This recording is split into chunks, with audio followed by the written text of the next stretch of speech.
What is up, everyone? It is Lovenji Gaming, and we are back. We're finally here. We're getting towards the end of this tournament, just when you thought it would never end. Here we are, playing Yggdrasil for our first map and our first semi-finals. It is day 10 of the Invisible Cup. And we have two Titans clashing off for their shot at some prize money. Playing as the yellow tribe from the red base, it is Pop TB Erode, who played a cracker of a set against Swarm to get here. Their opponents had a slightly more one-sided path here. Playing as the red tribe in the yellow base, it is Bloodlust, defeated Wildman to get here. Wasn't quite as close to losing as Erode might have been.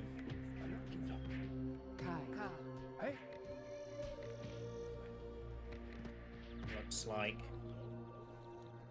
red is going to get the advantage here. Bloodlust winning out on the fistfights at the front over that convert.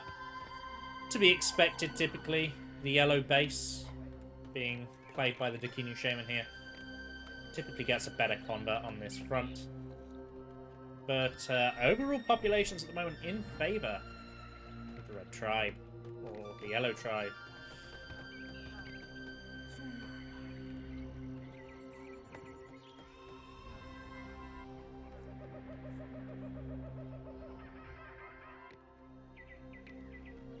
Good. Converts. Look at that, not even charging blasts. Convert is all you need at the start of the game. Don't need to charge your blast. You're not fighting shamans. You can see the EQ turned on immediately. There's a real technique to getting an EQ as fast as possible. We're at 1 minute 49, and Bloodlust hasn't begun charging their EQ yet. So we should expect EQ for Erode to come out first. Although those blast charges will slow it down a little bit. Small population advantage.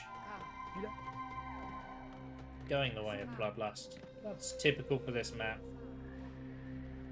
The early convert does tend to favour the yellow base. I actually prefer the yellow base. There's a lot of people who prefer red base, but I prefer yellow.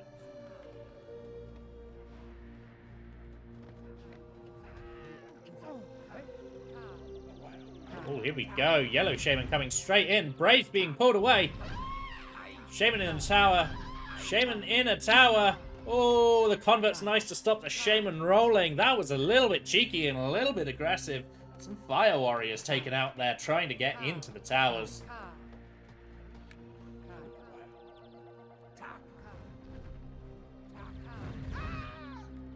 Yellow Shaman continues to come forward. Isn't going to let Fire Warriors into towers if you can help it, but unfortunately one of them does get garrisoned.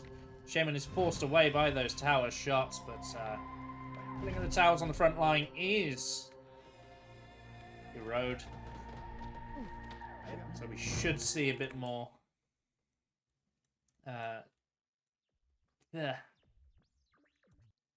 defensiveness now from a player who was trying to start really rather aggressively there.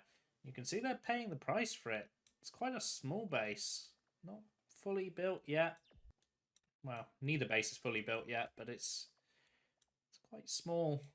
A lot of attention being put into the Shaman and her early attacking. Meanwhile, the red Shaman just sits in a tower and builds. See that Earthquake already coming out. Both players. In fact, red is going to beat yellow to the Earthquake because of the population advantage and all these extra spells that Erode has used in the blasts and the Ghost Army there. So red actually getting the EQ first. There's not much in it. Both players having their EQ around the 4-minute mark. Here we go, Ghost Army on the red Shaman. Good Shaman skills. The red Shaman goes down. Ghost Army from yellow here. There's 3 towers, and I don't think one Ghost is going to empty out any of the towers. Might not empty out even the first tower, but it's enough for the yellow Shaman to get her Earthquake off and retreat. Lava is piss poor. A little bit of shaking there. Damaging some of the towers. They can be instantly repaired when their roofs are shaken off like that. So these towers can be repaired instantly. And they should be, as they're offering a good defense. And you can see Bloodlust is on that straight away. More Ghost Army coming in for the Yellow Shaman. The Ghosts don't get into the tower because the real Braves are there. Not that they would get into the tower anyway. It's a 50-50 chance that the Ghosts would actually go into towers like they're supposed to. Oh, both Shamans getting bullied by Ghosts here. Even more Ghosts clicked in onto the Yellow Shaman, but they get cleared up quite quickly. Yellow Shaman struggling to get back up the hill as even more Ghosts are cast. Earthquake on the front line there. The proximity blasting. Just upsetting the Yellow Shaman's path there a little bit. Putt there is going to reconnect, but this is a bit annoying for the Yellow Shaman, because it means now they are going to lose the blast height advantage quite significantly should this territory ever come contested. Might want to build a couple of towers here and fill them before this tower gets filled. Ghost Armies on the side, though. There's no Fire Warriors in these towers quite yet. The good blast manages to stop one Fire Warrior getting in. Can it stop another? No, not quite yet.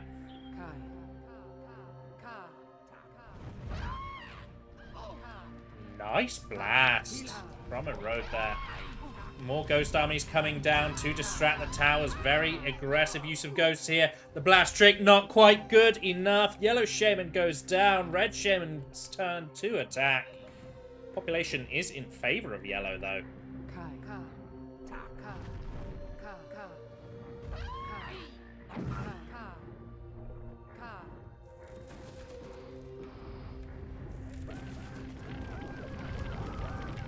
Nice Earthquake on the side strip.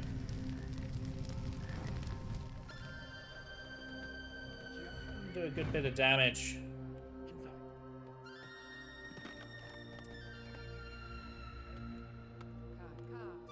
Got large huts here already starting to show up for our buddy Erode.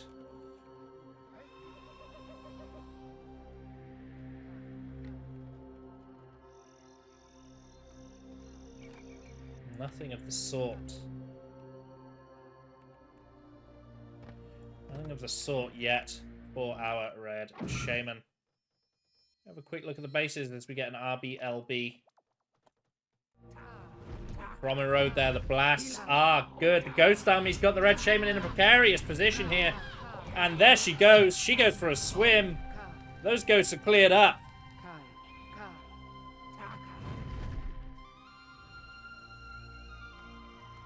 Now we get to watch as Yellow Shaman spends forever climbing the hill.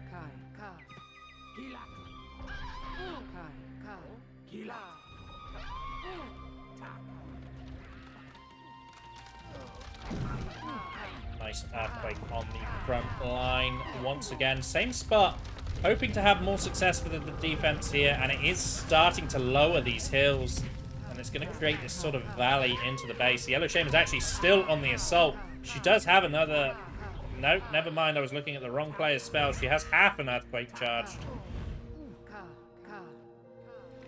Meanwhile, Red keeps accidentally charging tiny bits of Flatten, which I find very entertaining. Ghost Armies from both players. We're going to be seeing a lot of this spell over this semi-final match, I suspect.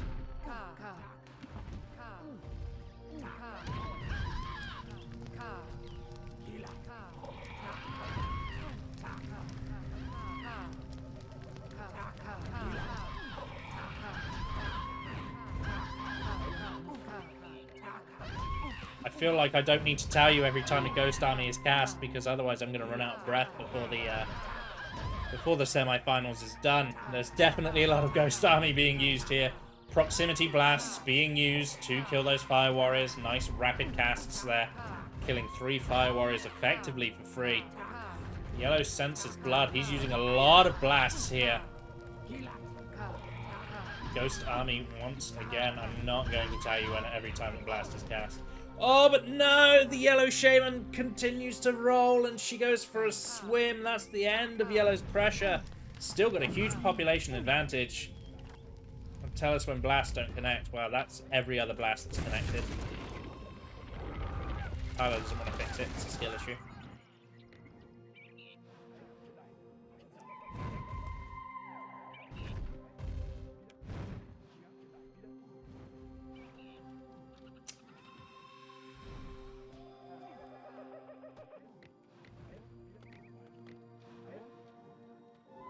Alright, guys, behave yourselves.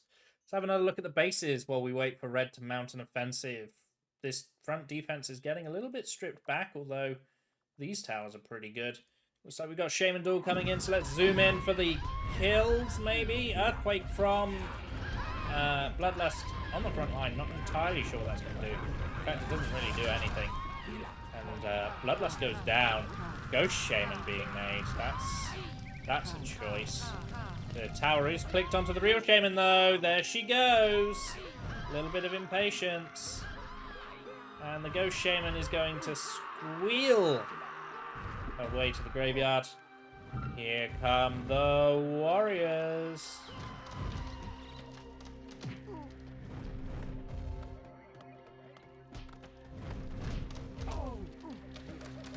Both players have an army prepared, and you can see good troop control from Erode there.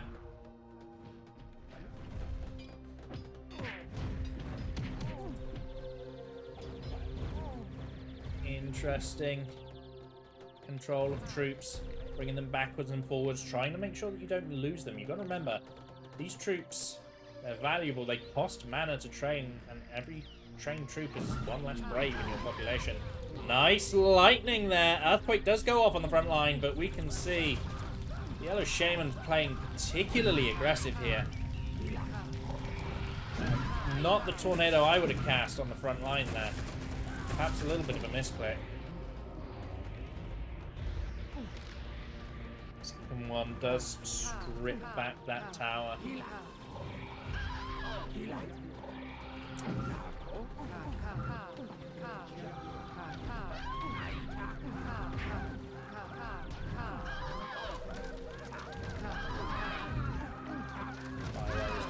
That swarms are emptying some of the towers, but not all of them. Ghost Army being used to distract Fire Warriors at the front line, as Red has repaired most of their defense. Yellow is now going to once again have to work again here. Another lightning comes out, but it doesn't quite hit. Ghost Army comes down, and an Earthquake goes in.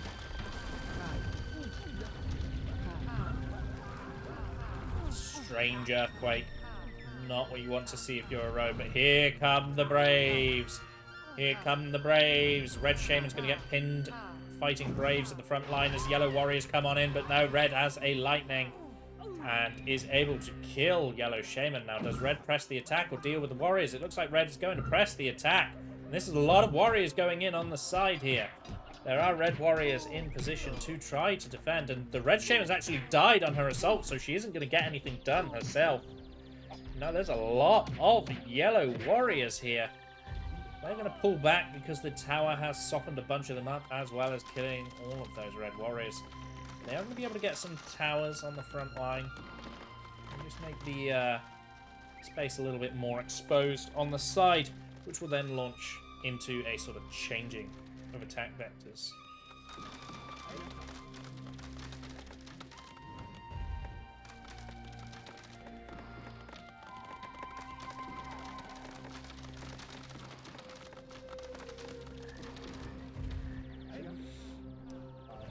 Fire Warriors continue to soften up these Warriors. In fact, they even get a kill there. The Warriors go and make their way. That was a strange path that they took, wasn't it? They ran around here instead of here. Lightning comes out for the Red Shaman. Doesn't find the kill. Ghost Army. Ghost Army. Swarm coming out. Oh, Swarm bugging out, look. But bugged out Swarms, not emptying these towers. Bugged out Swarms.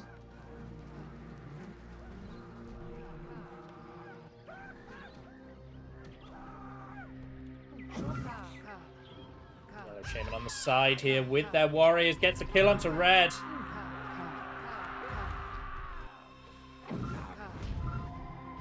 Plenty of Fire Warriors in position here. But a couple of Swarms going to empty them out. It looks like these Swarms aren't bugged. These Swarms are doing what they're supposed to. Even kills that Fire Warrior. And the Yellow Shaman's going to get in here with 2 Earthquakes. There's one. Can they get another one off deeper? There it is. On the Warrior Training Hut, hopefully. No, the Warrior Training Hut does survive. Yellow Shaman does go down, but here come the Warriors. And these guys, These angry men with swords, they can kill some population. You can already see they're doing a number on the fire warriors that have been trained here, meaning the defense is going to take even longer to replenish. But we're seeing a huge green bar difference and a huge population difference starting to show out as Yellow's aggressive plays are paying off. But meanwhile, on the other side, Red's doing the same. Both populations are dropping because Red slipped a whole bunch of warriors in here. Now Yellow has just sent all their population at the warriors. They will lose some Braves, but eventually kill them all here. It's a good thing to do, take advantage of that 3-on-1 action.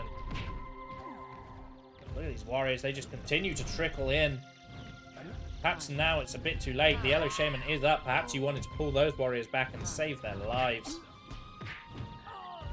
Both players suffering population losses there. Red's attempt to get themselves in. Again, this bugged tower just dissipating another swarm. Lightning making it incredibly difficult for Erode to try and empty this guard tower on the front line. Earthquake is just going to get rid of a bunch of these towers instead. As Red sinks in the water created by the earthquake. Another ghost army trying to get into that tower, but the fire warriors are getting them out. Ghost army functions exactly like it does in 1.1, I guess. This tower has finally been emptied. It will stop bugging out. And our Yellow Shaman is coming in once again with an earthquake. The lightning doesn't get the kill. The earthquake is thrown off, but it's on the core. How much damage is an earthquake on a core gonna do? The answer is really nothing. I'd have placed the earthquake. If you're gonna use that earthquake, you might as well put it here and hope to kill the hearts.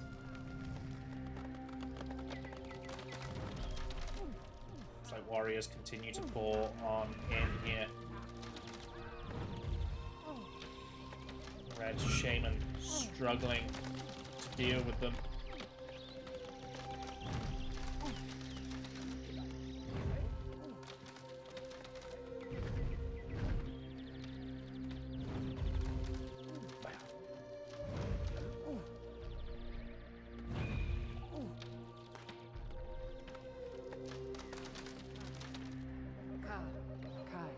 Red warriors patrolling one side, but it seems to be wherever the red warriors are, yellow warriors somewhere else. Lightning's coming out for the Red Shaman. Very turtley defensive style coming out here.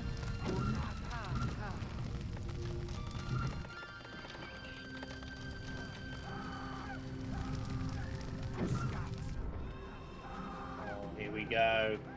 It's time to repair the land. It's time to repair the land. Good use of the warriors, just going to take out all these towers on the front line so they can't be repaired and filled once again. Our yellow player has plenty of territory, but still some gaps. You know, you can build some huts here. But what do you do when your opponent is camping in a tower? I tell you what you do, you backdoor them. Backdoor's not common in PP. It is what you do when your opponent sits in a tower like this.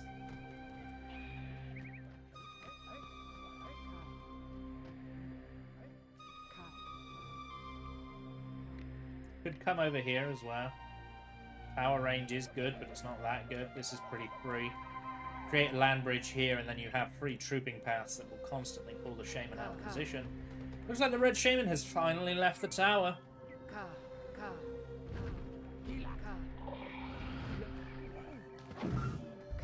Earthquake on all of those warriors. The lightning pushes them back, so they're still in range. Oh, there they go. A bunch of them sink. Even more die to lava. But look at yellow. Look at these towers coming forward on the front line. Be aggressive. Earthquake on the front line of red's base. Land bridge to stop the Shaman sinking. Those lightnings just aren't connecting. Erode's got happy feet right now. Doing the dance. Doing the Shaman dance. Another earthquake on the front line. Another lightning gets the kill onto red. We could be seeing GG in this attack. If all those warriors hadn't died, A lot of damage would be happening right now, but most of the warriors did die, so it is shaman damage only at the moment. The yellow shaman is getting bullied by fire warriors. But look at this fast blast action. Each blast taking away some fire warrior health, and 2 of them died then and there. Oh, the yellow shaman almost goes for a swim there, but no, she's still alive. Red shaman is going to respawn very soon. The red fire warrior holding the line. There's the lightning, but he doesn't find the mark. Yellow is still alive, throwing out another crappy earthquake. See? Throwing out another crappy earthquake, but damn, yellow just will not die. Look at these towers on the front line. When they are all filled, you'll be hard-pressed to get into this base. Those warriors, it looks like they're going to go in through the front, but they could also just go to this side and open it up.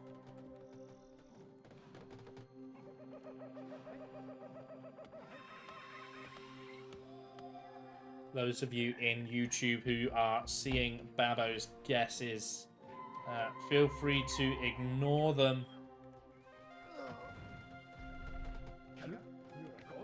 Babo is trolling.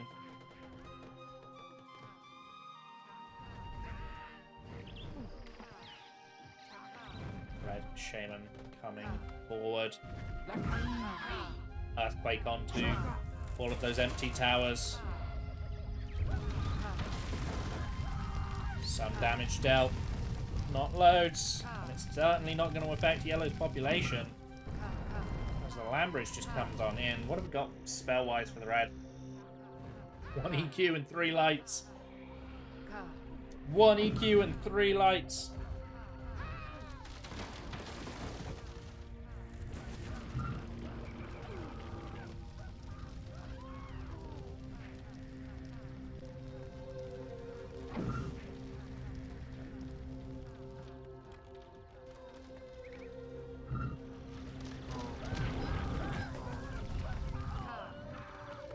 Earthquake after earthquake. Towers being destroyed and rebuilt. Towers being destroyed and rebuilt. You ever want to know how to defend your base when you're under pressure? You do what Bloodlust is doing. You get towers everywhere. You get lights. You find high ground and you make sure that you don't challenge shamans at a disadvantage. Meanwhile, though, Erode putting on a masterclass. It's like they heard me. They're going to open up the maximum distance side door here. Never mind, the red shaman is chasing. Red warriors on the front line, doing a little bit of damage to those yellow towers. Lightning comes out, doesn't find the mark.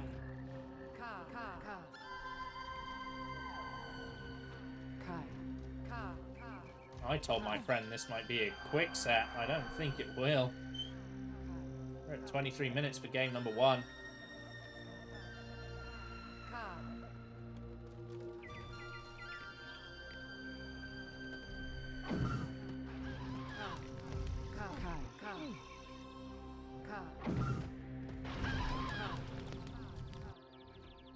Ambitious long-range lights here.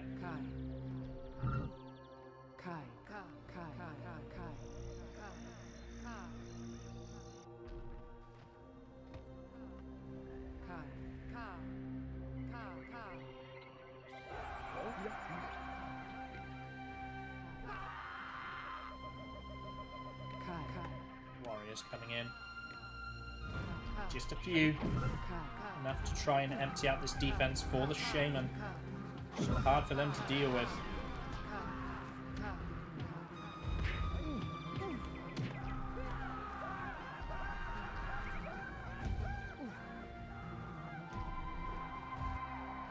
Here we go. Here's the long side. The red shaman is distracted.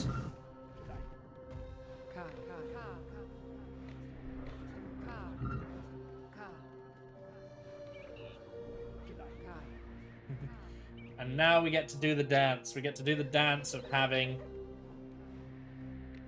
Shaman going backwards and forwards here.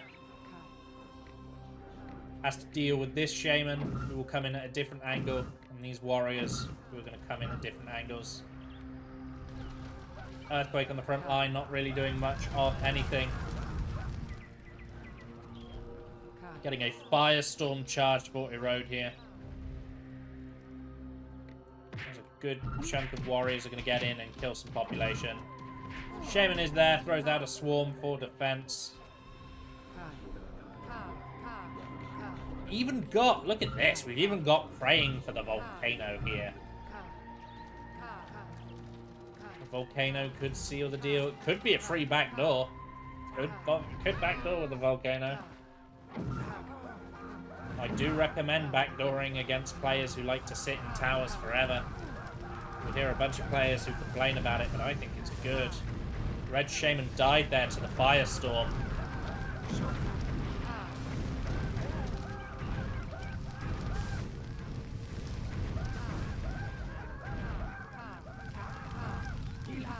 Yellow Shaman coming forward. Ghost Army comes down. Earthquake on the towers. Let's have a little look at what it does. It does nothing. It goes the wrong way. What does Erode have? Oh, Erode has another Firestorm.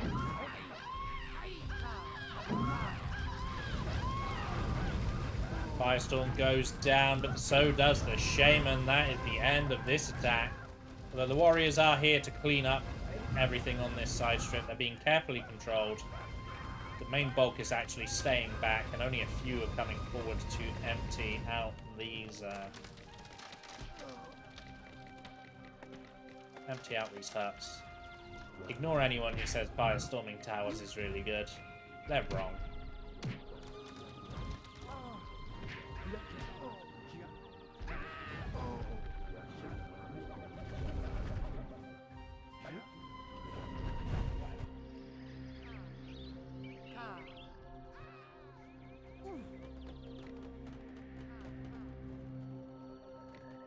Loot Hill Jaden's in AVA.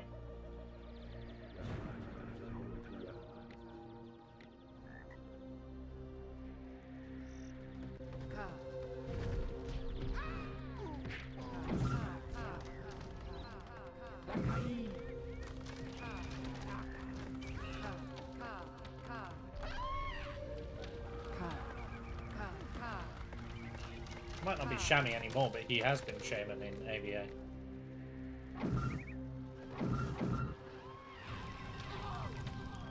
Mutual deaths for the Shamans there as lightnings come out.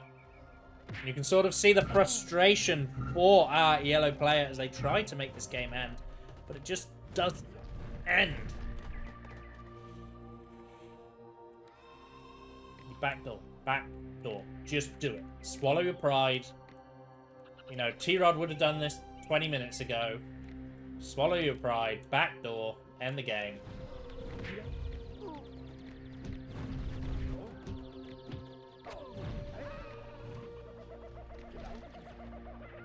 Look at all this pressure. You've got so much pressure on the front. Red's got barely any defense. They're going to have to spend forever repairing this.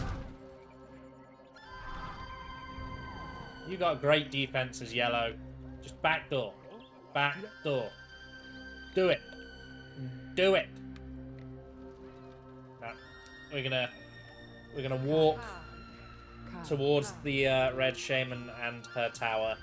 She's straight in there. There's the long range light. She's gonna move forward into a different tower. There's another long range light. Wouldn't it be funny if you went to the back door instead so that this doesn't happen?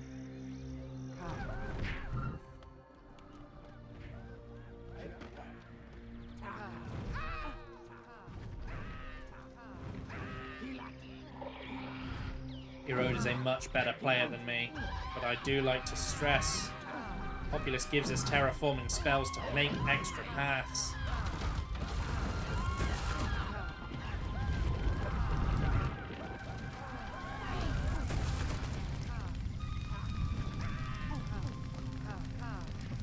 So even if you didn't want a back door, you could like long side door over here and get out of range of that tower. You know, swallow your pride. Open extra paths. Use a ghost shaman. Do what Bianca does. Make a ghost shaman every time you respawn. Send it somewhere.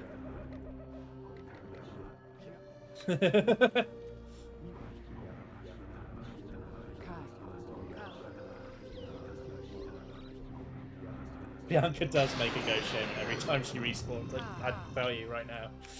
I played a lot of games with Bianca when I first started. Yeah, troops on side door, shaman at front. The possibilities are endless, just like the recycling campaign in the UK. But the one thing you can't do is walk into the high ground towers that are most certainly high ground towers with Mr. Shaman here sat inside them. I don't often look at the post-game stats, but I think we will look at the...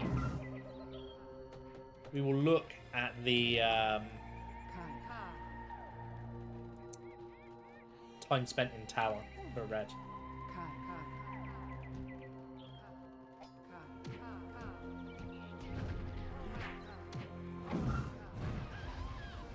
Firestorm comes down on the front line.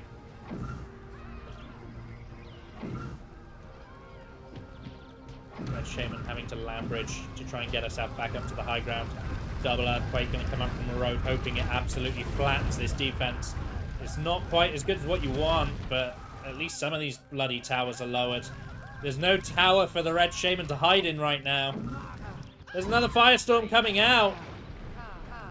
Yellow Shaman is still alive as that lightning doesn't find the mark. The Red Shaman is also in trouble here. Lightning again. Erode could use some erodes. You could erode this hill. This hill is erodable. Lightnings from both players are just absolutely awful. There's an Earthquake being cast on not much. But the blasts. Here we go. The lightnings have ended. The blast gets the Red Shaman. Earthquake does actually sink a hut.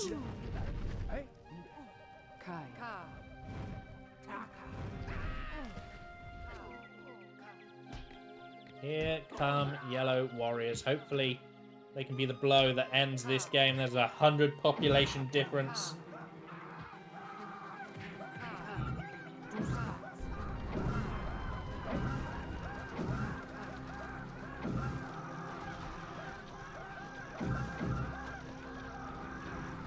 Red Shaman does go down, but there's the volcano. Oh, the preemptive GG from Erode.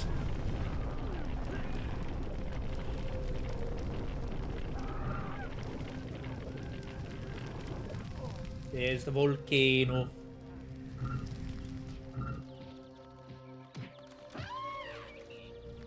Everything's on fire. The population was saved. But look at that green bar.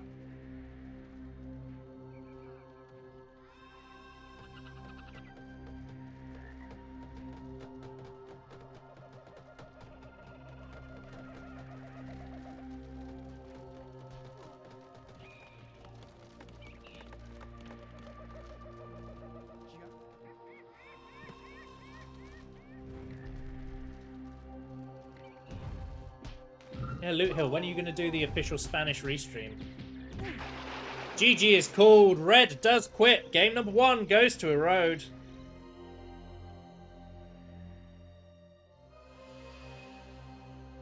What is up, everyone? It is Lovenji Gaming, and we are here with this fucking awful map.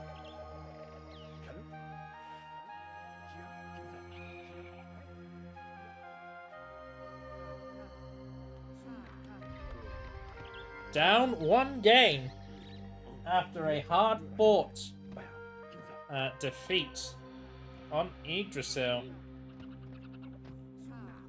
It is Bloodlust. Meanwhile, in the other base, playing as Erode on this bloody awful map. It is... And playing as Erode on this bloody awful map. It is Erode. Playing as a Yellow Tribe on this bloody awful map. It is Erode. This is best of 5, so we have at minimum 1 more game after this if Erode wins.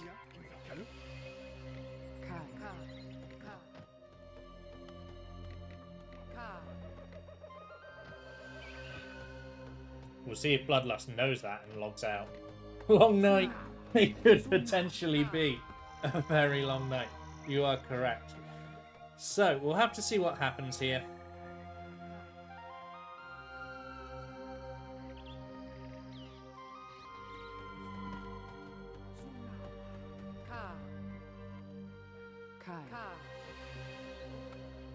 Because there's 7 maps in the map pool, Bianca. They banned a map because there's 7 in the pool. They only have to play 5.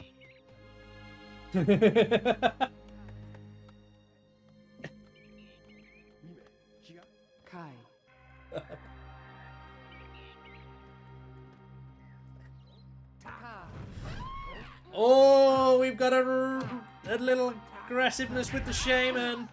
The yellow Shaman's gets a nice direct blast onto the red Shaman, but the red Shaman replies with a blast of their own. The red Shaman is on a little bit less health, and the yellow Shaman takes a direct blast to the chin. Where is she? What's she doing? She gets 2 Braves for her work. Another blast onto the Shaman. Excellent blast tricking, and the follow-up blast is amazing. The red Shaman has gone down, and we're going to see some aggressive strategy here. Red Shaman not happy. Oh, tree goes down. A couple of Braves go down. Alliance has been broken. Bio Warriors are being disrupted. The aggression is coming out. Red Shaman has respawned and is blasting the yellow Shaman away.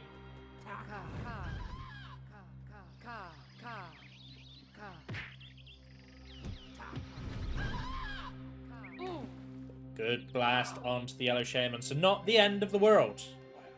Red has cleared that up with barely any damage dealt. So red is still in a fine position. A little bit annoying. The defense is going to be slow behind because a lot of those fire warriors were killed.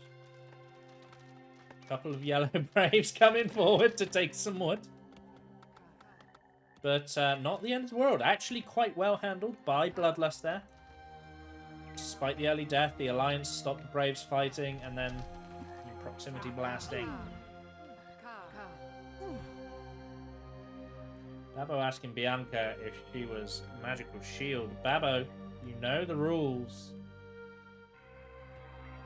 Don't think that just because you asked it in German that you're not violating the rules.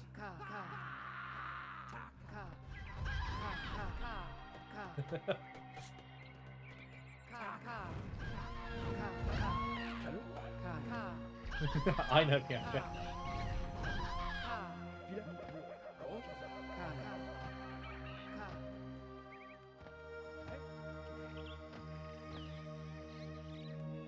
Both Shamans holding the front line.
He comes down for the red Shaman there.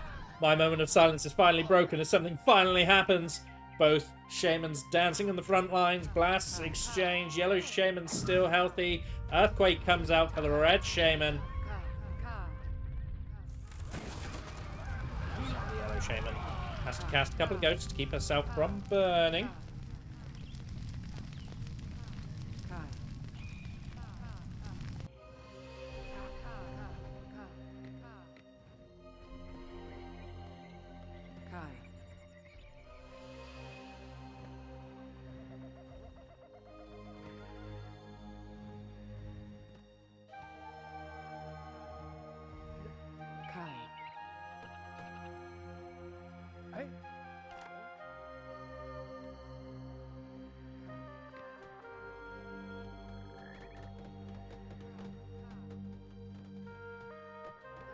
Red Shaman coming forward here. Tempting the fate. Threatening an attack on the Yellow Shaman. Yellow Shaman has population lead, but Red actually has a bigger green bar. So not all that slowed down by the early aggression at all. Is our Red player. A lot of aggressive blasts and then an Earthquake to follow up. Good spells.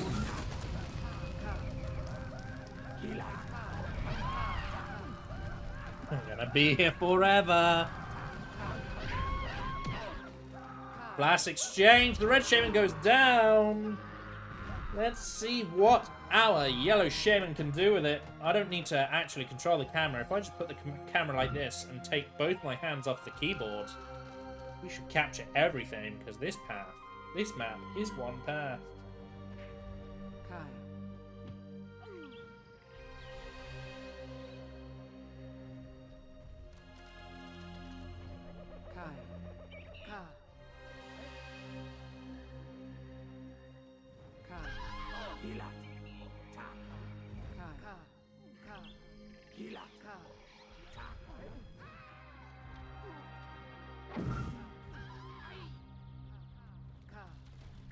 Oh look, an Earthquake.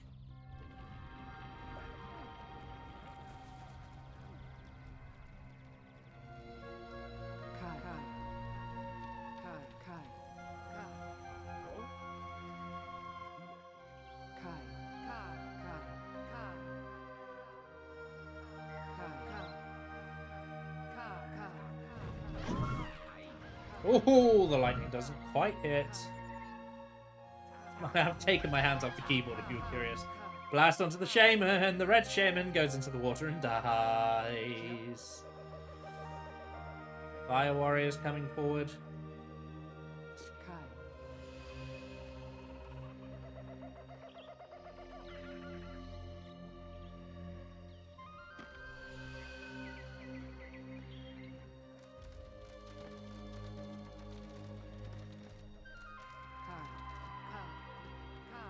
Am I blind, says Babbo. Sadly, no.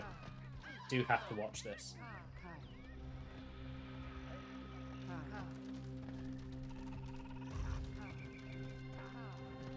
Oh, these.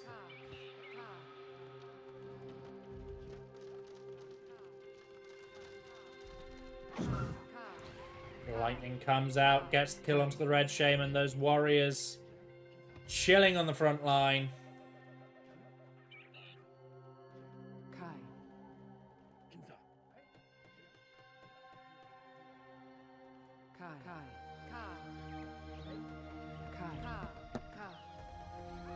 You want a review of the bases? Fine, I'll move the camera. Here is the red base. Throwing down an Earthquake onto these towers. Let's have a little look at what happens. There you go. And over here is the yellow base. One of each troop hut for both players. I think we missed the Yellow Shaman dying. We did miss the Yellow Shaman dying. So with the Yellow Shaman dead, I can position the camera like this. And now the Red Shaman gets to launch an attack. Ghost. The Swarm comes out and the Red Shaman is dead.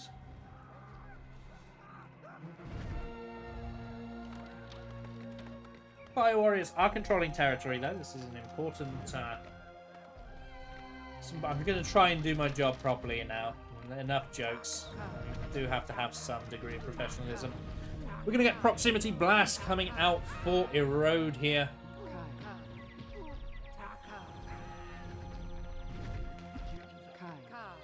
Trying to clear this up. A couple of warriors, but really not that many. You'd like to see more warriors at this point.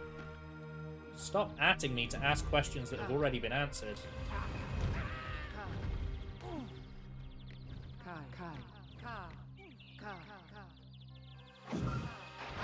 Lightning comes out. The Yellow Shaman does go down there.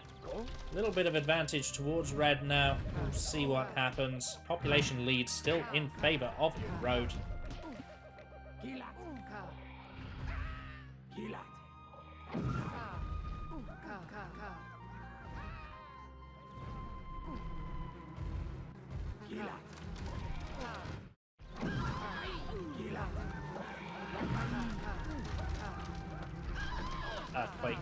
coming. Okay, everyone change your nomination. Bloodlust is not who you think it is anymore. Bloodlust is no longer to be guessed as Eric. Bloodlust is now Babbo. There we go.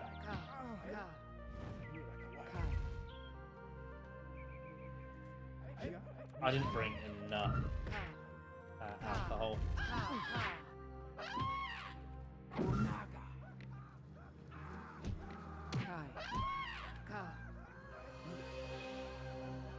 Warriors on the front line going to try to open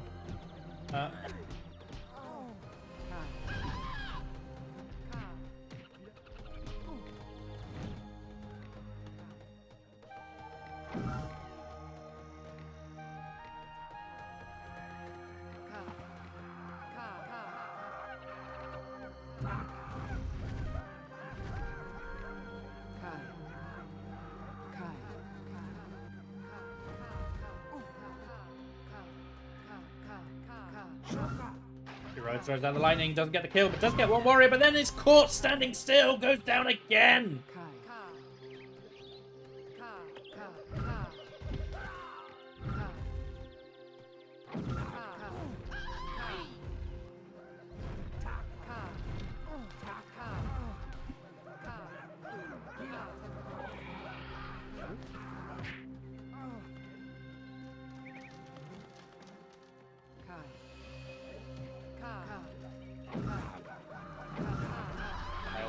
Oh my god.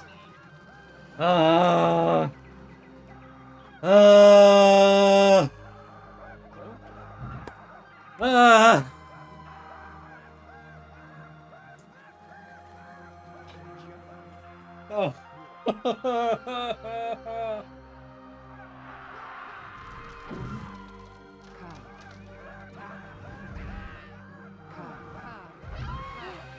The Yellow Shaman's coming forward. Swarms are coming down, scattering some of the troops. Warriors are being cleared up by blasts. Fire Warriors still in a lot of towers, however. Earthquake going down, but it's pretty much on damaged ground entirely, so we'll have to see if that does any damage. Does actually sink one of the towers, so there you go, lowers the hill that they were on as well. Fire Warriors chasing the Yellow Shaman. Yellow making the smart decision to run away there.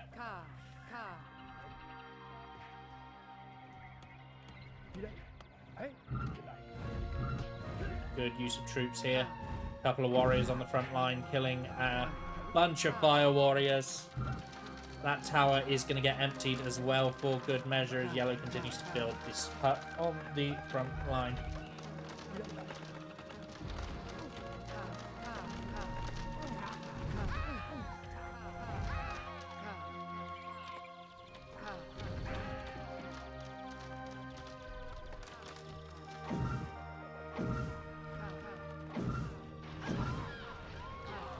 Ah, lightning. Lightning.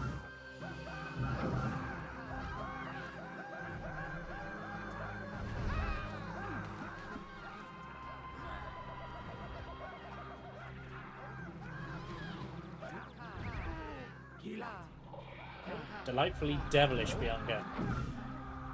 Earthquake on the front line. Which is a sentence I have said plenty of times and will say plenty of times in this tournament. Will we see a side, perhaps? The sides are far away. It's really quite annoying.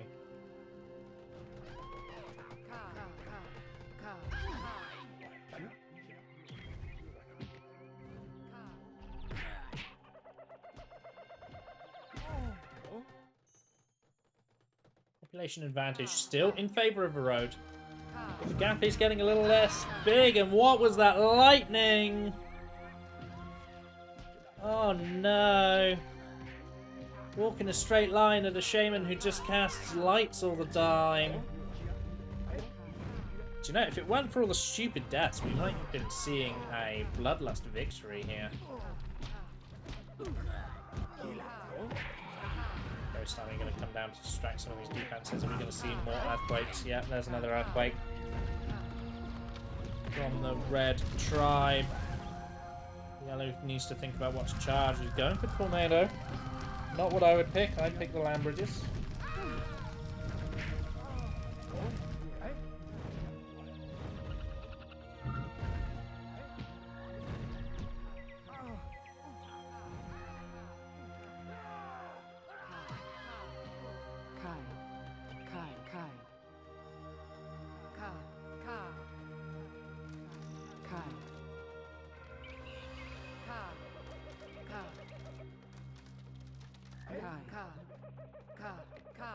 is forced to retreat.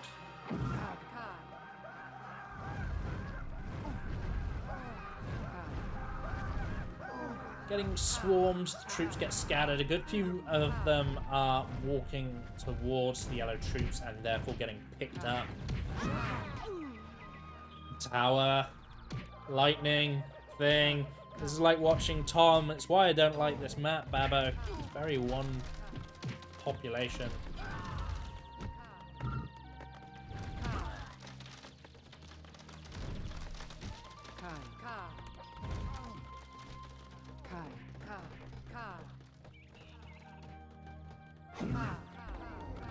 Interesting. This may be the most played map of the tournament because PP has caught a few bans. Lightning comes out, doesn't find the kill. Follow-up lightning does though, but the earthquake comes out for the yellow shaman. Let's see what it does, if anything at all. Oh! All of that defense gone.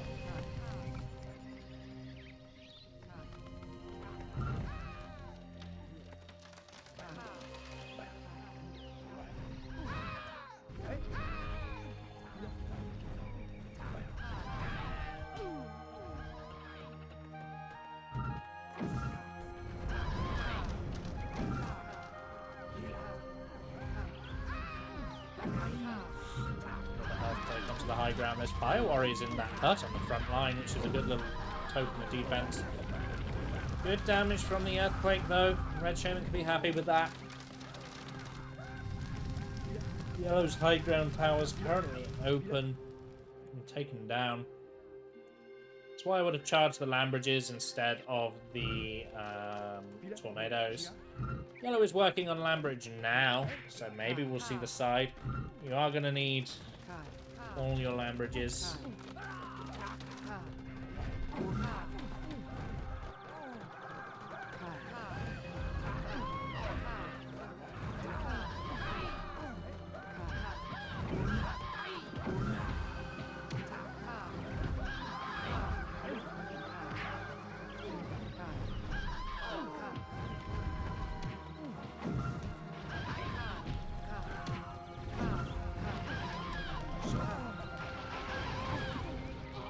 Nice lightnings from both players there. The knock into the water from Erode was impressive, but it was retaliated with another lightning from Bloodlust that just results in both shamans dying. We're playing a troops game, really, if the shamans spend all of this time dead.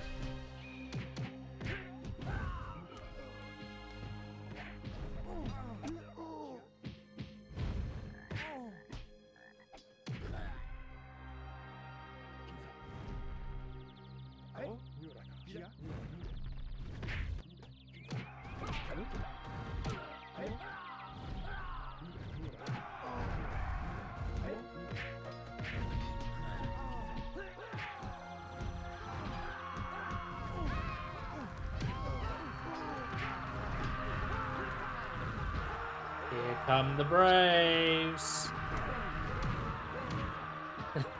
How to tell a shaman that you don't want her to attack you?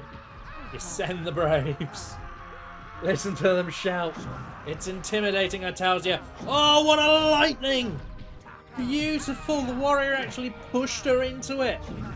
What a shot. That might be the best lightning shot of the entire tournament. Absolutely phenomenal. Here we go. Big attack, big attack. Never mind. Earthquake onto the towers. Maybe the follow-up will be big. Maybe the follow-up will be big. The lava's decent. Lava's decent. There's warriors here. Ooh, the land bridge to the hill. This could backfire. This could be very lovely defensive territory for red if yellow isn't successful in this attack. But yellow does have a firestorm. There's the firestorm on the front line. Almost thrown into the water there. So careful. So careful. So lucky. The shaman wasn't pushed into the water there. I can tell you right now, my shaman would have been. Look at these fast blasts. The lightnings are exchanged and the red shaman goes down again. This could be it. There's a land bridge to the other hill. Gets the tower. There's nothing in this tower either. What is Yellow charging? Yellow's going to have 2 earthquakes in a second. They get pushed down the hill by the Fire Warriors.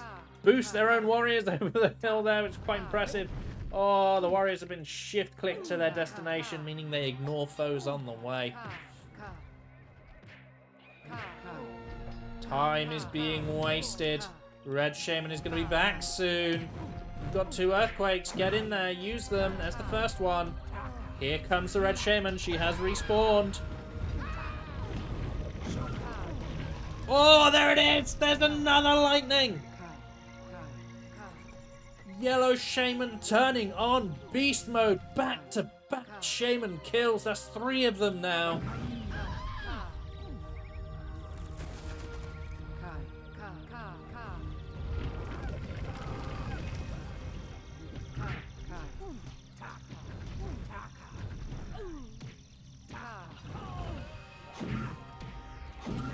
Some huts. Just going to make sure they can't be repaired. It makes sense. There's plenty of warriors in here doing damage. Killing Red's own warriors. Proximity damage from the Shaman, making sure. Oh, the lightning does get the kill onto the Yellow Shaman. Bloodlust's in trouble, but manages to keep their tournament life on the line. As warriors come on in at this front line area, they're going to be able to strip this back. But now this land has healed. Bloodlust could turn this into the campiest set of towers you ever did see.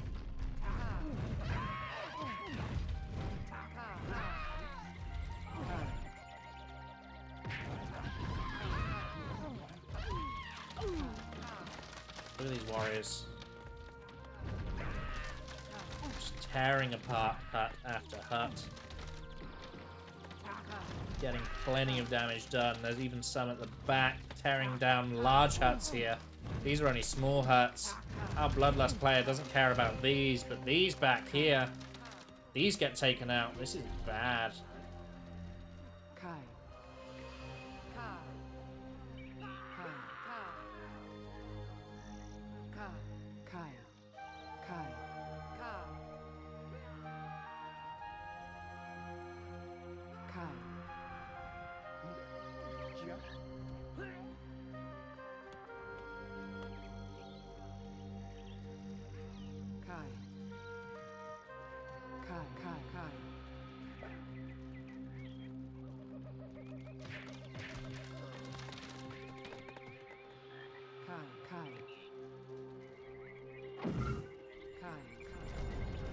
Great wall of Mibble under construction.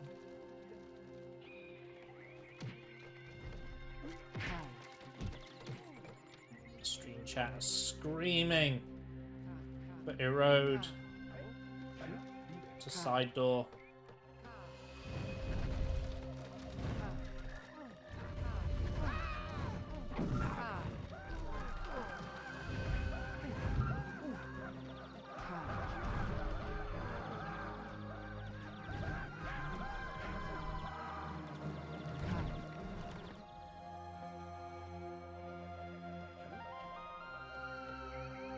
Have a little look at the bases. Yellow's base. There's a few not upgraded huts still. Meanwhile,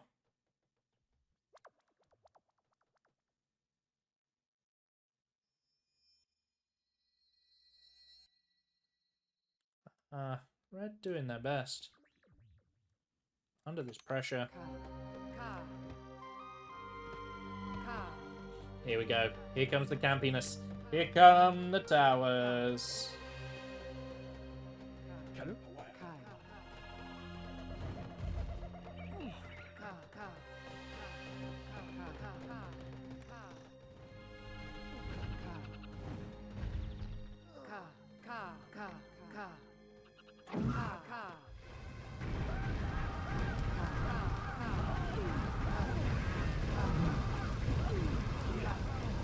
Firestorm on the front line. It's going to dislodge the Shaman from the high ground. Red Shaman at the back here throws out a cheeky lightning, tries to get a kill. Earthquake on the front line doesn't get much done. I've said Earthquake on the front line so much so far. That was such an expensive use of mana to really achieve fuck all. Side door. Use other paths. Use other paths. Side door. Side door. Side door. Side door. Side door. Use a side door. Side door. Side door. Go over to the side door. It costs some mana, but go over there anyway.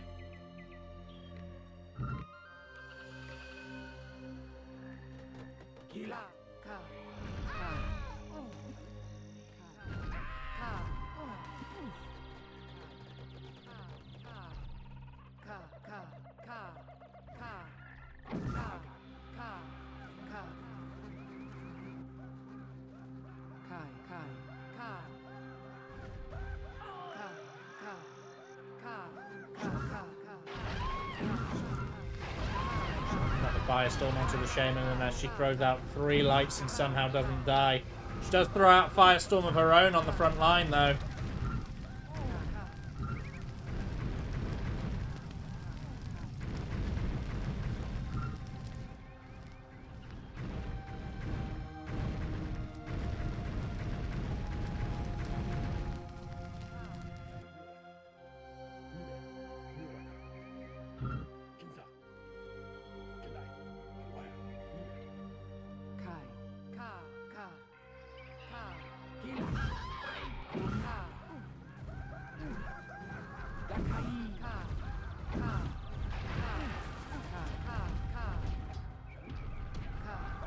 Nice earthquake there, actually lowers the height of just about every tower.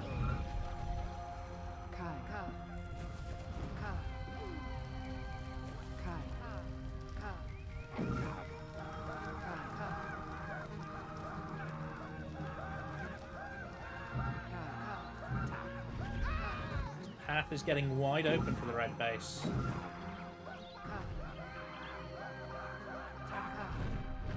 Red Shaman immediately dips into the tower once again.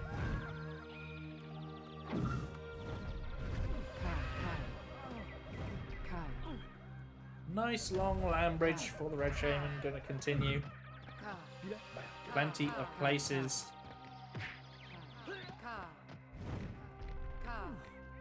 I will 100% forget the tower stat. I'm not invested. It won't be as big as the PP tower stat.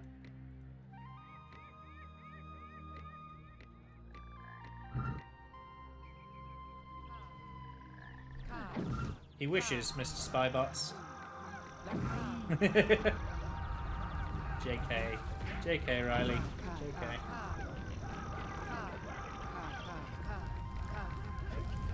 Hold on. Didn't we just see Bloodlust land bridge this land? And Bloodlust has land bridged the land again.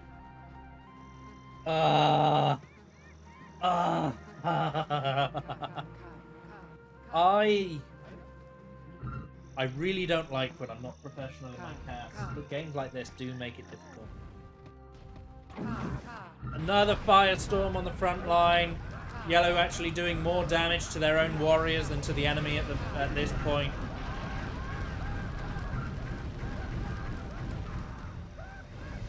Yellow Shaman does go down. Yellow Shaman should consider alternative paths than Firestorm spamming the front.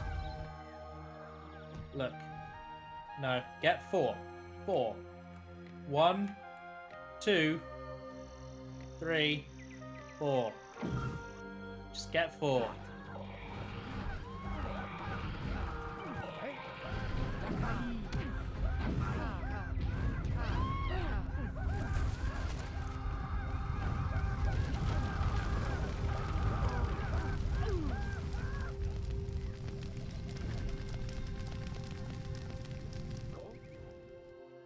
It's not a risk, Spyro. He's 70 pop ahead.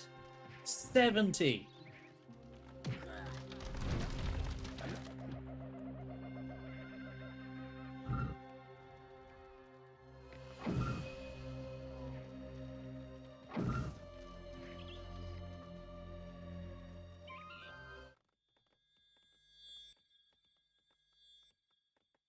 He's got 3 warrior training huts. Just train warriors.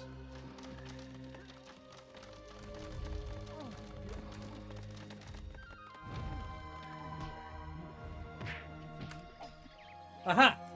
Aha! Aha ha ha!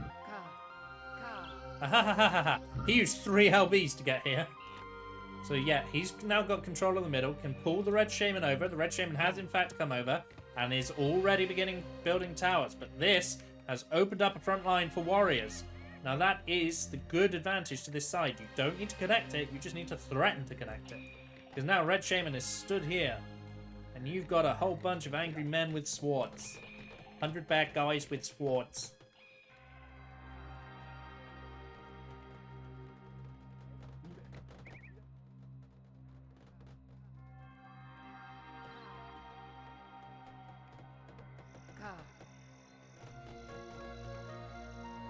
We've got 3 warrior training huts, just pump them out. What is this?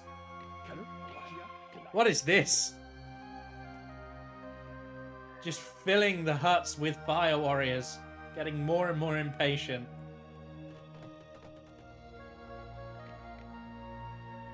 Real Shaman is here.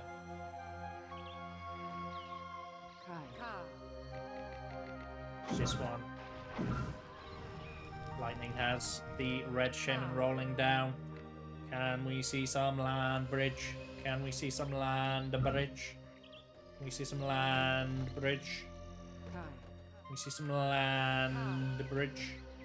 Uh-oh! Red's completed a tower. Run away, yellow. Run away. Run away. There's a bunch of ghost shamans walking around. But as it currently stands, Red knows which one is real.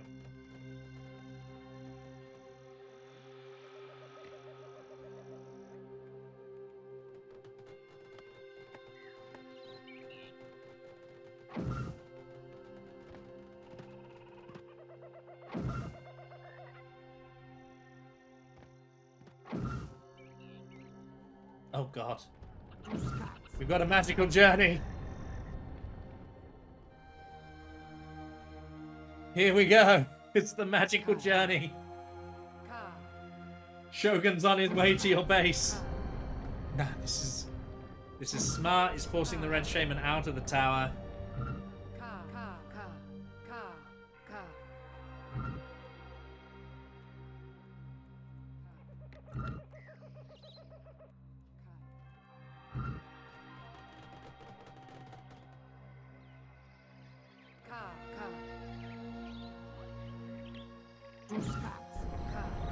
Yeah, didn't you see Eric's post? I didn't let him in the tournament.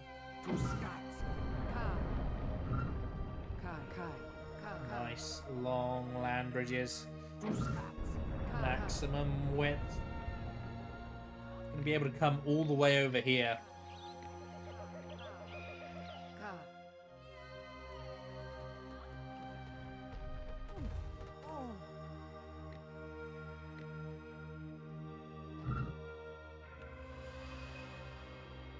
How long have we been here for? We've been here for 35 minutes! 35 minutes!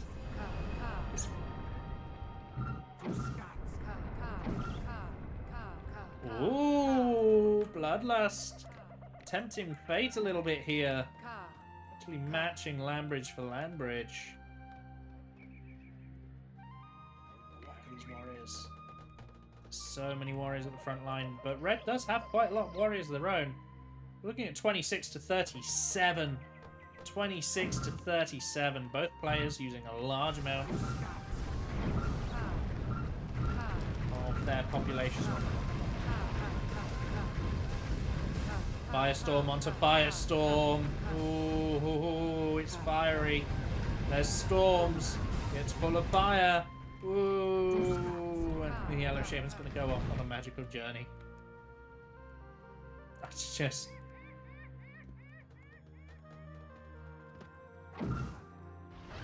He's the best players the Poppery has to offer. Red Shaman currently keeping herself alive, casting spells to interrupt the fear animation until she runs out in Firestorm, just like that. Earthquake on the front line. Oh my god. Oh.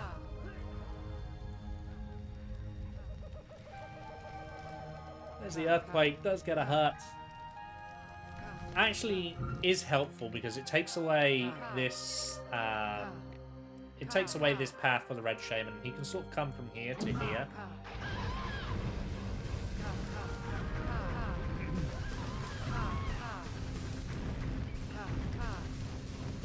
Firestorming the shamans finally pays off. And now the yellow shaman just has to, you know, Lambridge to connect. There it is. Now they have one EQ to use because they use so much mana on the front. There it is. There's one EQ. That was it. All of this built up to one EQ. There you go. 2 huts. GG. Another red shaman isn't watching. Fire warriors advance on in. Ooh, well-placed blast gets 4 of them. And the other blast gets 1 more. Now,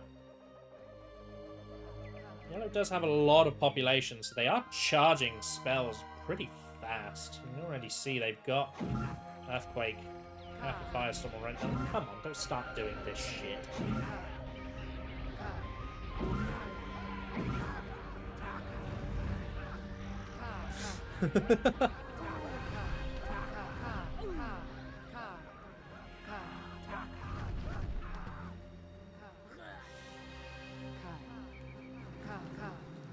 Tell me now how tornadoes are magnetic to the shaman, Baba. That was 3.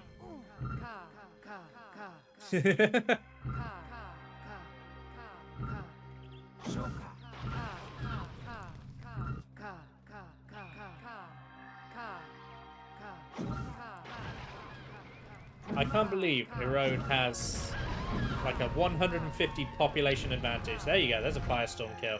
Has a 150 population advantage and is scared. There's 57 warriors for Erode.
I get to spend forever filtering out the chat.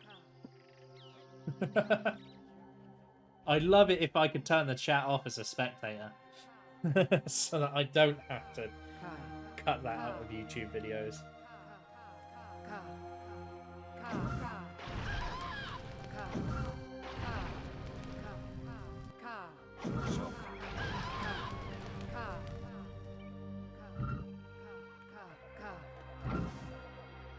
Oh my god, just use your warriors. Just use your warriors, man. Just use your warriors. You've got so fucking many. You've got 60. You've got 60 warriors and 60 fire warriors. Use them. Use them. Even if they die, they'll do so much damage to the enemy warrior count. And they don't have high pop. And you can retrain them because you've got 260 green bar, all of which is large huts. Use your warriors!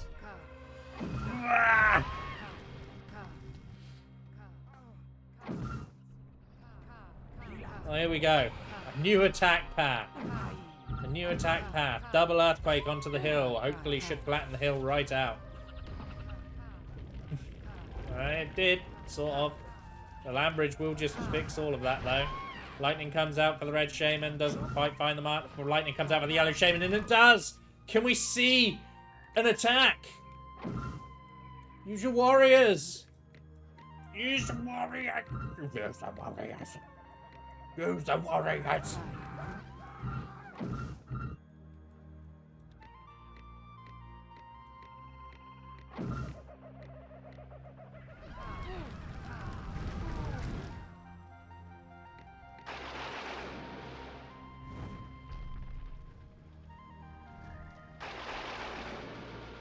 What is up, everyone? And I am not happy about this. Someone has pointed out to me that there is a loophole in the rules. My rules do not say you cannot pick the second map twice. They usually do, but I forgot to put it in. Which means I cannot tell this player that he cannot pick this map. I will be amending the rules after this game, so don't get any smart ideas. But here we are. We're back on Yggdrasil, everyone. The bases have been swapped. Playing as the red tribe in the red base this time, it is Bloodlust. And his opponent on match point, playing as the yellow tribe in the yellow base, it is Erode. So yes, people are saying, oh my god, we've seen this map, blah blah blah. It's the first game. Didn't I just watch this? I mean, you're correct. We have already watched this in this matchup. Usually in my tournaments, when I do the pick and bans, I say that players can't pick the map at the same time. But I actually haven't put that in these rules, as has been pointed out to me by Bloodlust. The rules do not say that the map can't be picked twice. So we've got the same map, but the different bases. So whereas for game 1, Erode was red base, and Bloodlust was yellow base, it's now swapped. However, Erode doesn't want to do any of this shit, and is already coming forward with the aggression.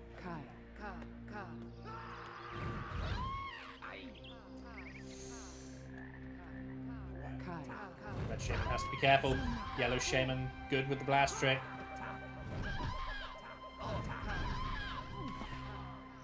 Red Shaman goes down, but so does the yellow. And look, yellow's going full aggression. Yellow's entire pop.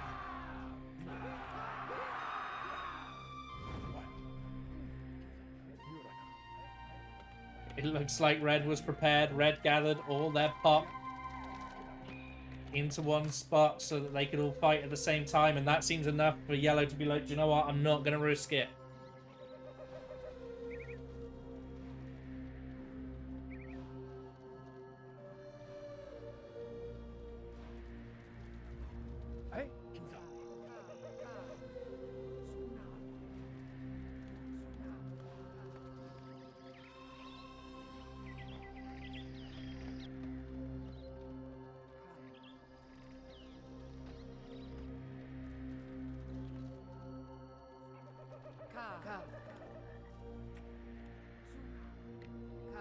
So, after that wild start,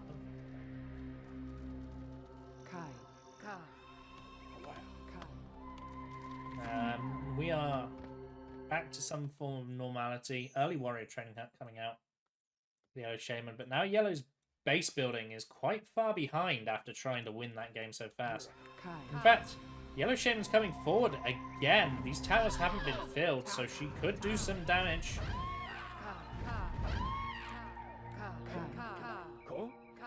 But these towers, look how aggressive they are. They're quite far forward, far further forward than they are usually built for the yellow base.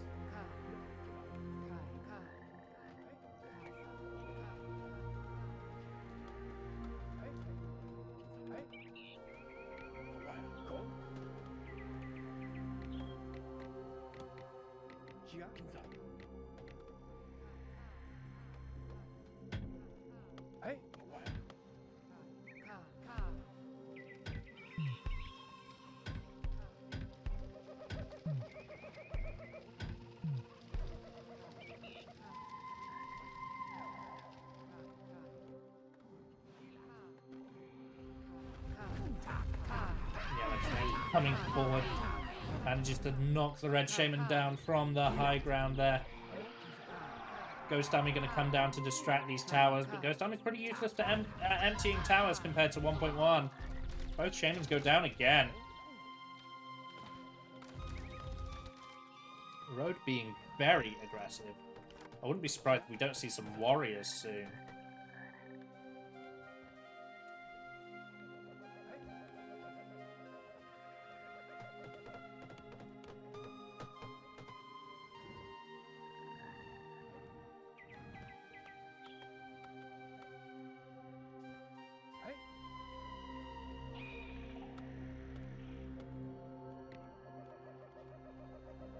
Have a moment of calm. Back there are the warriors. Quite quick. Going to be needing them to alleviate some of this pressure. As you can see, 4 warriors, but only 6 fire warriors, whereas it's 12 fire warriors and only 1 warrior.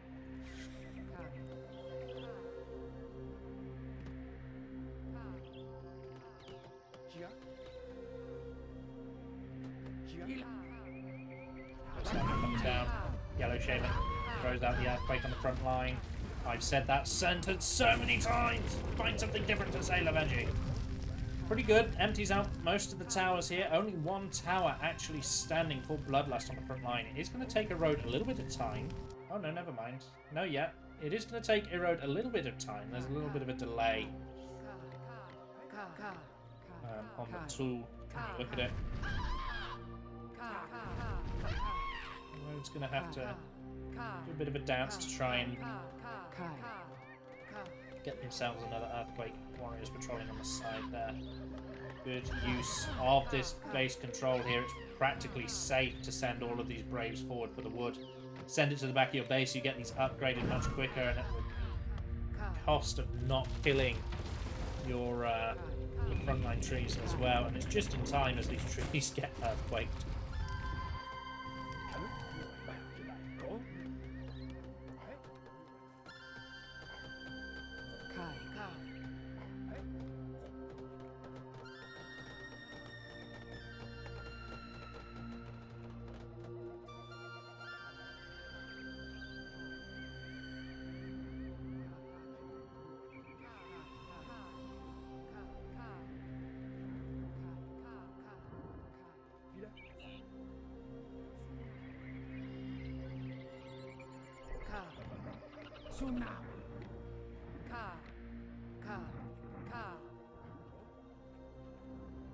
One of those strange situations where if you try to be too aggressive, you slow your game down. It's the same in StarCraft as well. If you try to rush in StarCraft and the rush doesn't work, you slow your game down.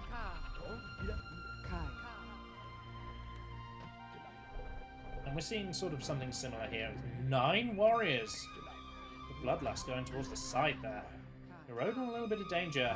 Ghost armies and warriors working together are going to empty out those towers, which means Erode's just going to walk straight into Bloodlust's base. No, never mind. One of the towers remains filled. The Yellow Shaman is still alive, however, so she can retreat to deal with those warriors. Earthquake's kind of weird. Doesn't really achieve much. The Yellow Shaman is able to retreat just in time. What have we got in way of spells? Nothing really. Earthquake coming in for our Red Shaman, but it's the warriors that were the real reward here. Not them having been trained.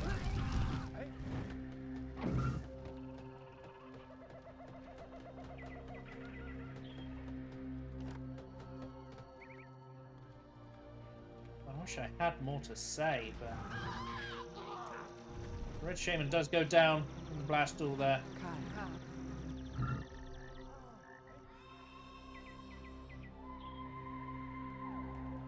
Yellow took a real beating to their troops. Who knows? If Red wins, we could see PP again. Nothing in the rules that say they couldn't.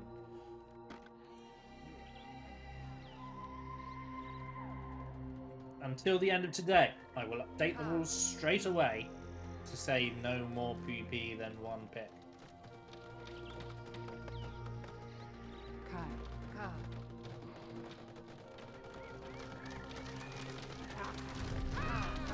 Warriors on the side, going to get cleaned up. I can change the rules. I can change the rules mid-tourney. I've done it before, and I'll do it again.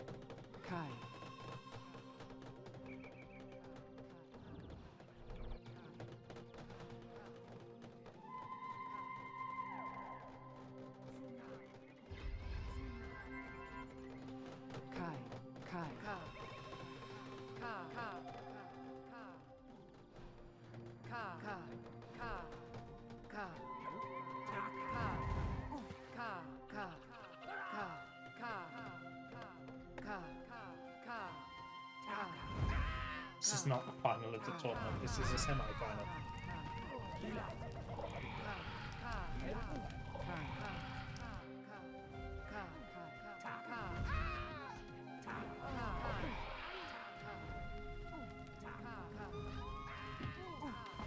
Red Shaman goes down. Yellow Shaman still alive, showing their Shaman dueling prowess.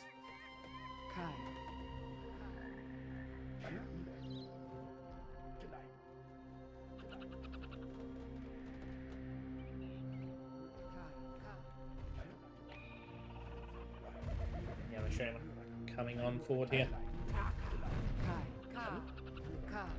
Blasting his warriors forward even to try and get them into these towers much faster. Trying to empty out this Shaman. The shift click onto the Shaman is good though. She's going to die, but she does get the earthquake off onto the towers. The height of the towers is lowering.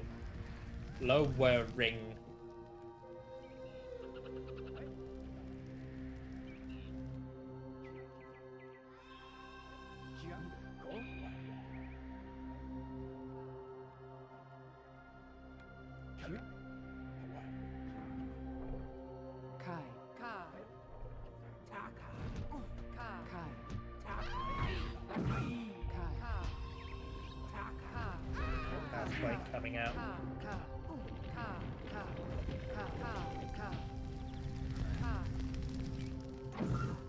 Land bridge to take out the side strip here. Good amount of warriors as well. And be able to do significant damage to the population. I actually think Bloodlust might win this match.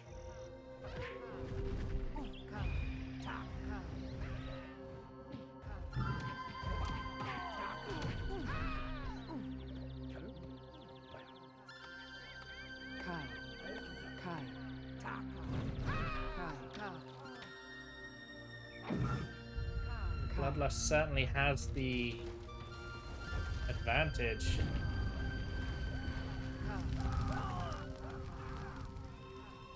Large population lead in favor of Bloodlust. As Erode is a little bit of a prisoner in his own base here. Lightning comes out, doesn't find the mark. Red Shaman dancing forwards and backwards. Looking for opportunities here as Yellow Warriors starting to amass on the front line. Red's just ahead in all regards. Red has more troops and more mana. Higher population and higher green bar.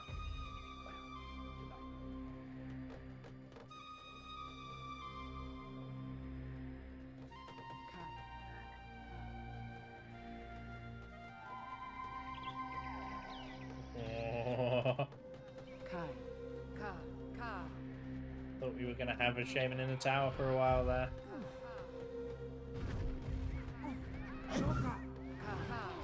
Ooh, nice lightning knocks the Red Shaman into the water there.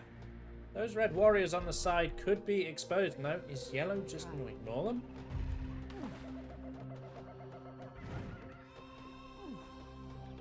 Yellow's making the executive decision to ignore those warriors. Yellow Warrior's going to try to push on in to the red base. Earthquake onto those towers. Shaman is shot backwards as the warriors charge forwards. They are taking time. There's fire warriors in these huts, so they can deal with these warriors. Smart play for our Erode player. Remember, I've said this a few times in the tournament. Fire warriors are counter warriors when they are in huts. And you're seeing it there. The Yellow Shaman has opened up a nice hole in the red defense. Warriors killing what remains of the fire warriors, and now this is all low as well.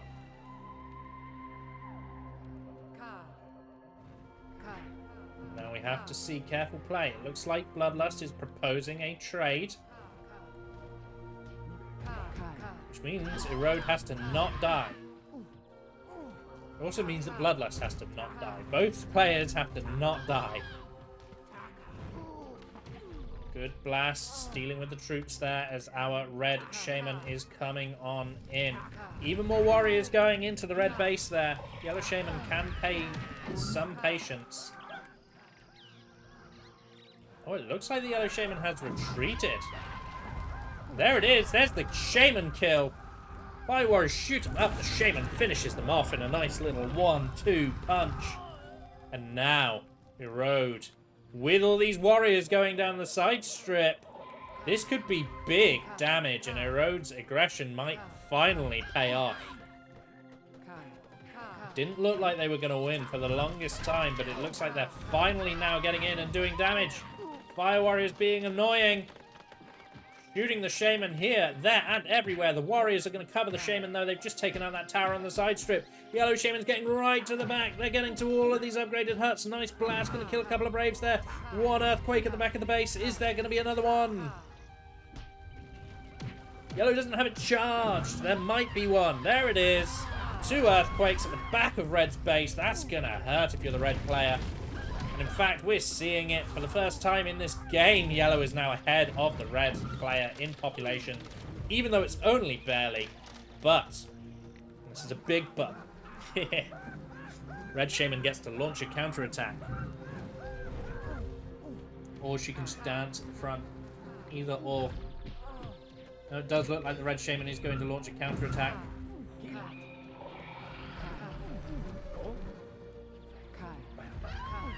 Fire Warriors shoot at the Shaman. She's seeing stars. The Ghost Army ties her up. She almost dies there.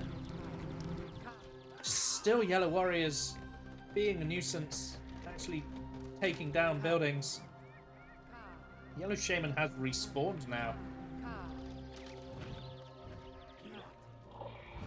Ghost Army comes down. Lightning comes out. Yellow Shaman standing still.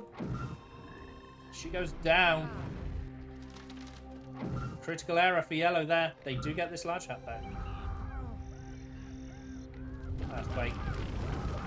It's okay. It's on towers. You're happy with that if you're the Erode player. Erode just charging EQ by the looks of it.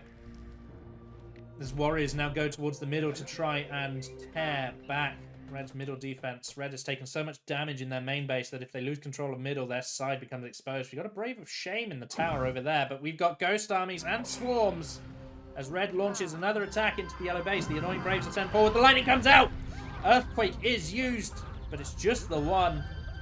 And now, our Yellow Shaman is going to... Ooh, tempt fate by almost going into the water. No, there she goes. There she goes.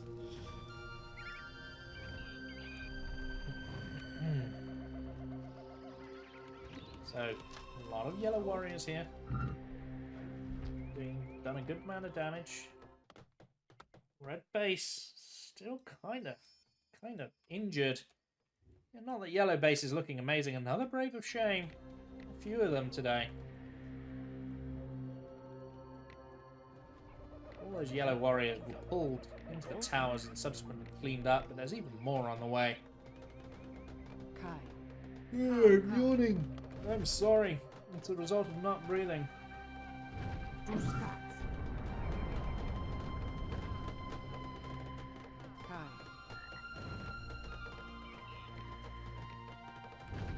Got the RBLB. People like calling out the RBLB whenever it's seen. And there it is. It sounds a bit like an NES cheat code.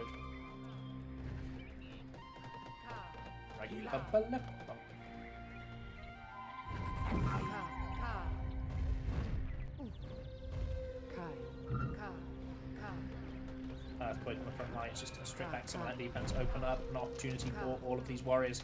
It's a lot of warriors for our Yellow player. Oh, but the warriors were caught not. Oh, that's such a good lightning. For Bloodlust there, got so many warriors from Erode. As Erode pulled back to deal with the warriors, Bloodlust navigates around and finds a beautiful light onto all of those troops.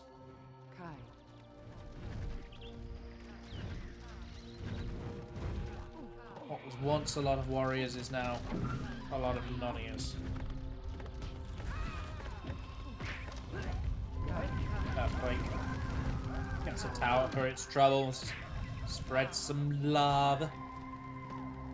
So the Red Shaman is looking to dance away to the back of the Yellow's base. Where is the Yellow Shaman? Here she comes. Whoa, here she comes. Watch out, boys. She's a man-eater.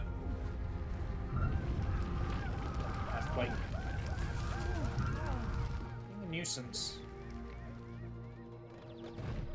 Yellow warriors coming on in, trying to get into the red base, but there's too much defense here. They're all just going to get cleaned up.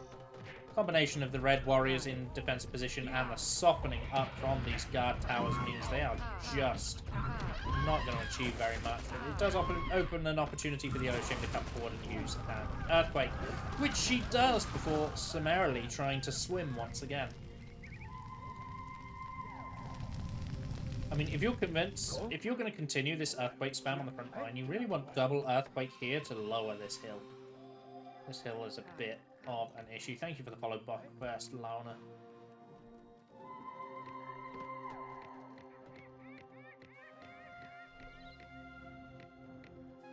Sausage mood.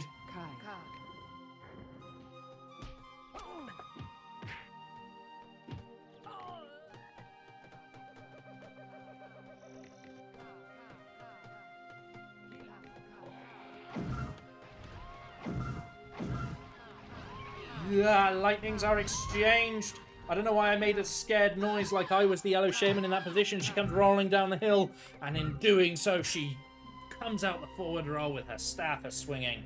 One mighty blast sends the Red Shaman to her demise in the form of a watery grave.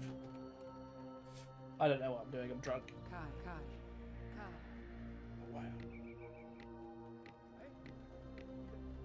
Here we go. Got another assault. The population gaps have once again closed. After all of said and done, there's not a brave. No, it's just a jogging fire. I thought it was a brave of shame because it was running, but no, it's just a jogging fire warrior. Earthquake. Thank you very much. Compliment on the casting. The salami cut, says Babo. With an Earthquake, it does take out some of the hill, but not all of it. It's a bit strange. Hill we've got going on here. Here come warriors looking get on in. Trading has worked so far so good for Erode, so it looks like Erode wants to do it again. No, never mind. It's just going to be the warriors going in on the front line. They are going to get softened up by the towers, so they won't get too much damage done. Meanwhile, the Yellow Shaman is retreating to deal with the red warriors on her side strip. Yeah, these warriors getting stuck on the hill is going to get them all killed. Nice lightning from the Yellow Shaman, however.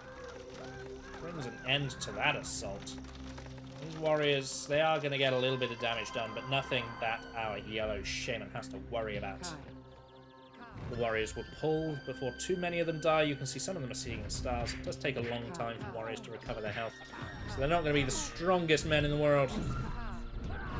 Oh...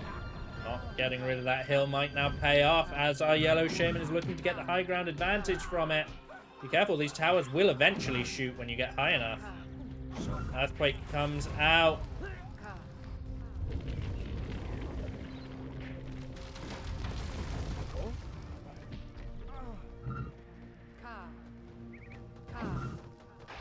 Lightning. Oh, is the Red Shaman going to get into a tower? No, I thought she was. This tower's empty. I thought it was calling the Red Shaman's name. It was not. Yellow just looks like they're going to send their warriors in. This is a pretty good undefended hill here that these warriors could clean up. Meanwhile, Red's own warriors have done some damage on this side. Stripped back some of the defense. Completely eliminated this side from Erode. Red Shaman player. Earthquake on the front line. Yellow has retreated to try to deal with it. Gotta make sure they don't fall. Getting into a tower. Throws the lightning out. Throws another lightning out, but both of them miss. The tower is actually broken. Earthquake comes off onto the side here. Let's see what damage it does. Not very much. Meanwhile, these warriors have actually been cleaned up. Red has a lot more troops than Yellow is sort of respecting here. Every time Yellow tries to go for a troop-based push, Red repels it, and Yellow loses population as a result. And for every compliment I give players, there is a moment like that. Cheeky shot from the Fire Warrior Tower has the Shaman going for a dip. It is a water death, so she will respawn faster, of course. But there's a warrior assault being amassed in the center here. And our Yellow player needs to be aware of it. Aware doesn't necessarily mean afraid, as they are attacking forward. giving an opportunity for these warriors to go into the base. So this needs to be good for yellow to make it worth letting these warriors in. It's not the end of the world. This hill is finally lowered a little bit, and the defense is getting opened up. Earthquake spam, not quite as effective for yellow this time around. A lot of mana being used to achieve very little. But these warriors, they are getting cleaned up. The staggering of these towers is actually, although it's not your optimal yellow-based build, all of these staggered towers is working really nicely for defense. Protected by the high ground hills. We just saw our red shaman get picked up by another lightning. This tower is obnoxious. It does shoot, and as you can see, it's got quite a wide arc of denial.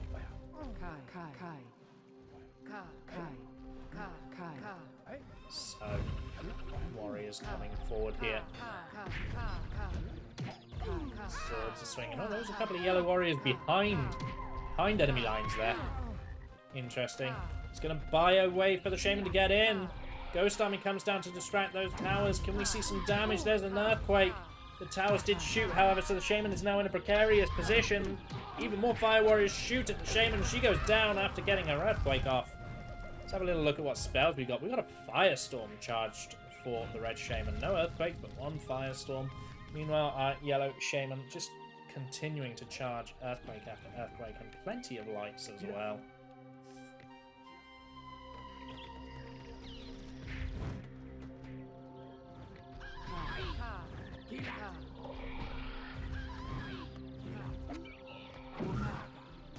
High warrior there. Shift click onto the shaman so that he chooses only her for her attack. You can sort of tell because when she leaves the range, he starts jogging on the spot like this.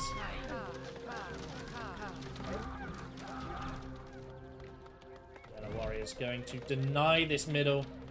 Has been fortified by the red player for far too long, and now these warriors are going to take it out to allow yellow to push their defense forward.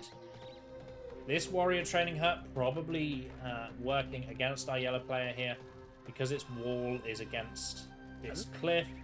Only 5 Braves can train at any one time at this warrior hut. You're better off dismantling it and turning it around so that more can train there.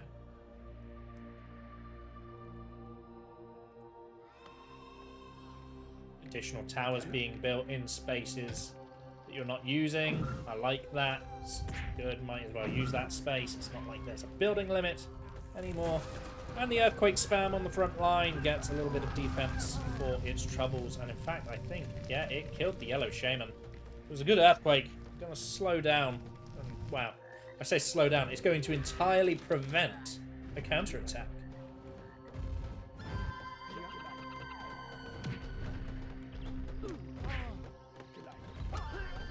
Warriors. Retreat. Say retreat, and then they immediately charge into combat. It's hard to say what these warriors are doing. No, it does look like they are in fact retreating.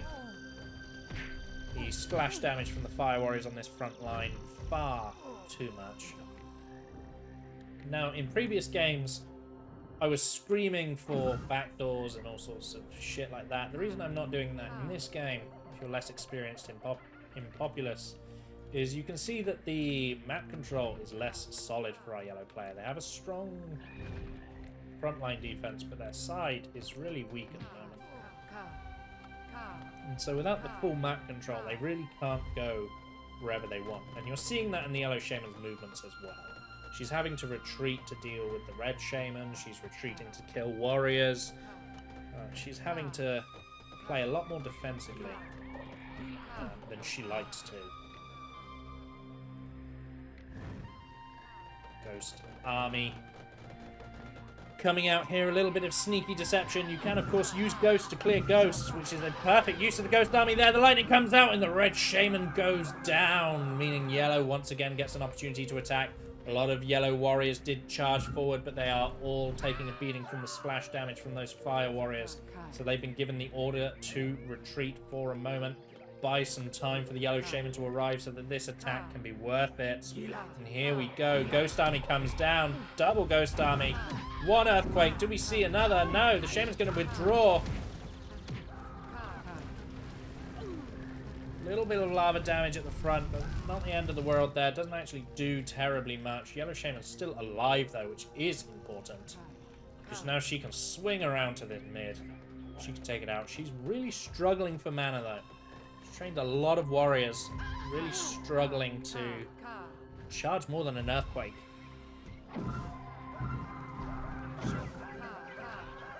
She also happened to use a lot of lightnings. Look at this. Only 62 Braves. 125 pop, but only 62 Braves. Whereas Bloodlust is working with 86.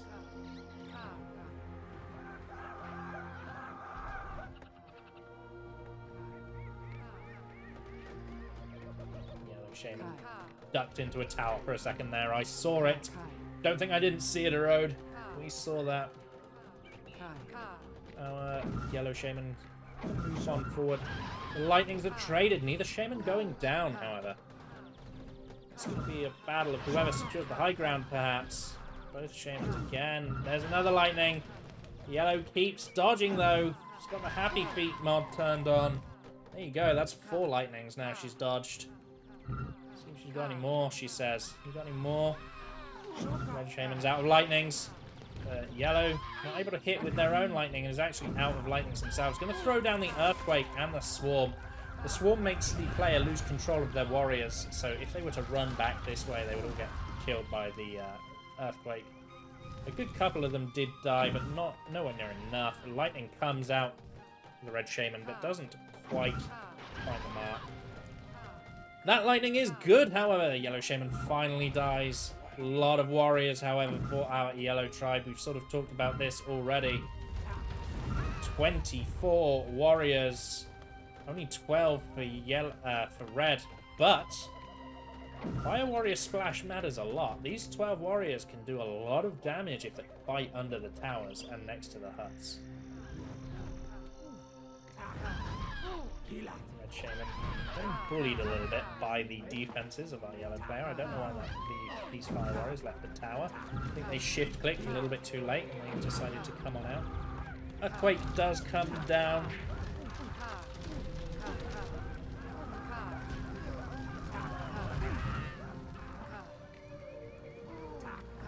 Red Shaman getting bullied, but not low health anymore, which is a bit of a relief for our red player. Yellow Braves being nuisances. The Yellow Shaman has respawned. Is holding down the high ground.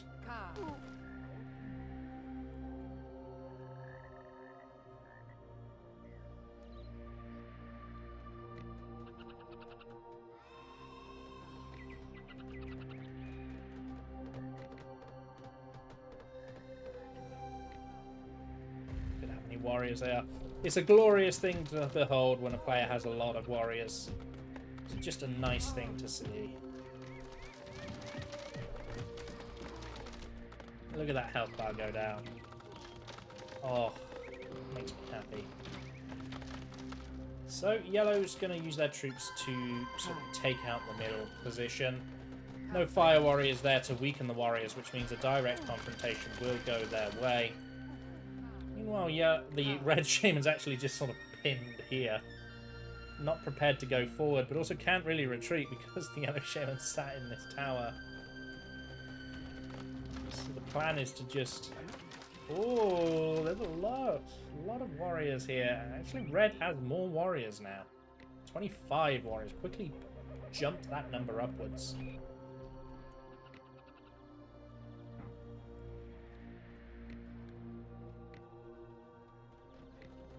Even more Braves being clicked onto the Shaman. Oh no, they're not clicked onto the Shaman. They just want to cut the tree. Like, don't mind me. Just need wood. Wood, wood, wood. Off we go. Right. Okay. Now what clearing this up does give our Yellow Shaman player is an access to the side door. Oh! Red Shaman's going to make land for Yellow. It's very generous of them. Yellow's been struggling to get a good green bar, and this will help plenty. It's an attempt to go around the tower, but you haven't quite gone out far enough. As evidenced by that lightning, you can sort of see that arc. There you go. Make yellow some more land. Has forced yellow out of the tower, which is what you want as the red shaman, but you've got to win that shaman duel. Well done. You convinced the yellow shaman to leave her tower just to kill you. Unfortunate. And now yellow has a bunch of land that they can build on. That's what we call being nice. Okay, I was going to say, I don't know why yellow's going to the front that is heavily defended and not the side that isn't. It looks like it's a two-pronged attack. The warriors are going to go to the front, and the shaman is going to go into the water. I was going to say something pretty damn cool, and then just didn't need to, because yellow went for a swim.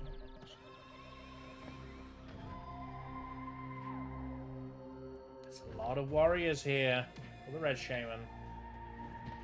Red's managed to get the population lead again, and I think a big part of that is purely because the base has been less damaged. Don't get me wrong, it has been damaged, but look at all this. Look at these towers. Oh, it's like attacking an AI tribe, this is. Good use of land bridge there to make the base more traversable. We're going to see Swarm coming down onto all of these warriors. It's going to scatter them, it's going to injure them, and it's going to make them run underneath all of this fire warrior. Fire. No, better phrasing. The red shaman is coming on down. Going to make even more land for yellow. Very interesting strategy to allow the yellow tribe to leave their prison and build even more towers than they currently have. Don't get me wrong, these red warriors have found some success, not loads. And whoa! Well-timed land bridges save the red shaman there. Red giving chase with lightnings. Red does have a slight high ground advantage until yellow gets into that tower. Oh, the land bridging is so good from our red player as they try to get around yellow's defense by making even more land for yellow. You can sort of see these red warriors. A lot of them have been injured. Oh, no cancelling the roll with a spell. Could have survived that if you'd cast any spell, but choosing to cast nothing means you go for a little roll in the dirt.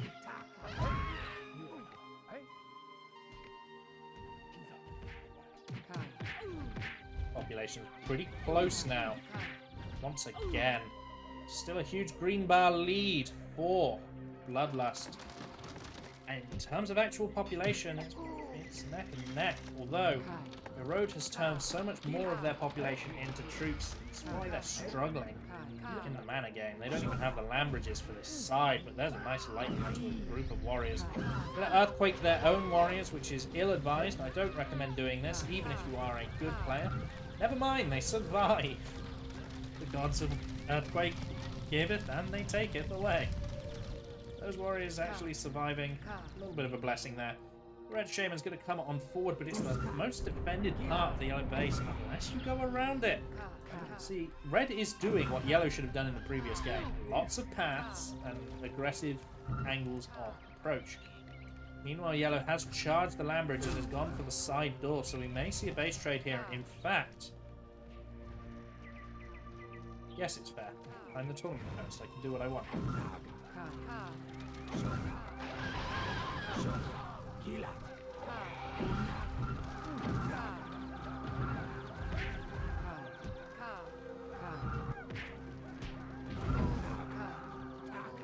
So, Red Shaman goes down at a critical point, and this is a lot of warriors. Yellow needs to make this damage count, because a lot has been invested into this attack. They don't have mana, so it is the warriors we want to watch. They push forward into the base. Can they get close enough to the core to get the Shaman before she respawns? No. Red Shaman has just respawned and throws out a lightning, and the yellow Shaman goes down. Can the red warriors retreat fast enough? A warrior training camp taken out there. I don't care what you think, Spyro. How's that?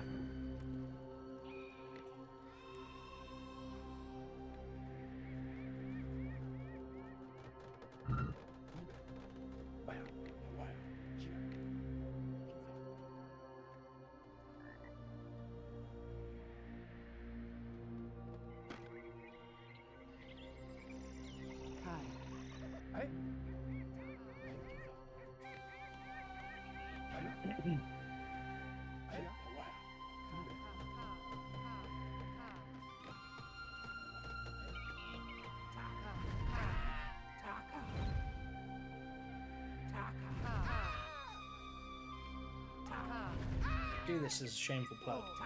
As Red comes on in, let's do a shameless plug, shall we? This tournament is hosted on Populous Reincarnated, and the beautiful thing about tournaments in Populous Reincarnated is that they can be hosted by absolutely anyone. Nice lightning from the Erode Shaman.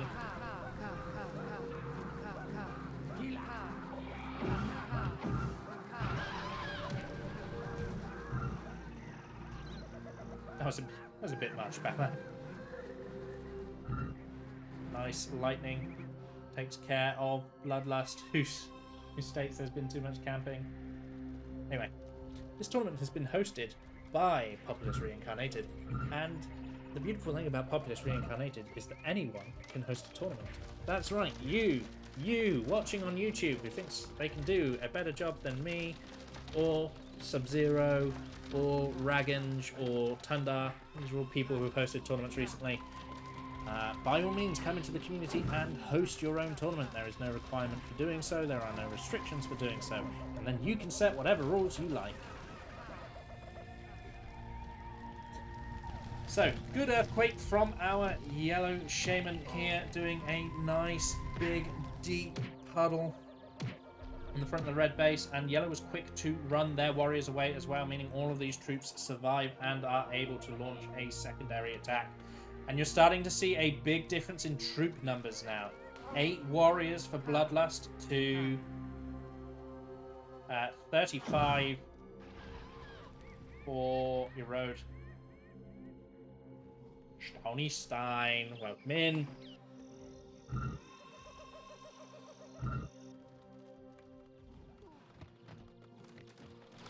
GG, I give up, says Red. GG 3-0, says Erode.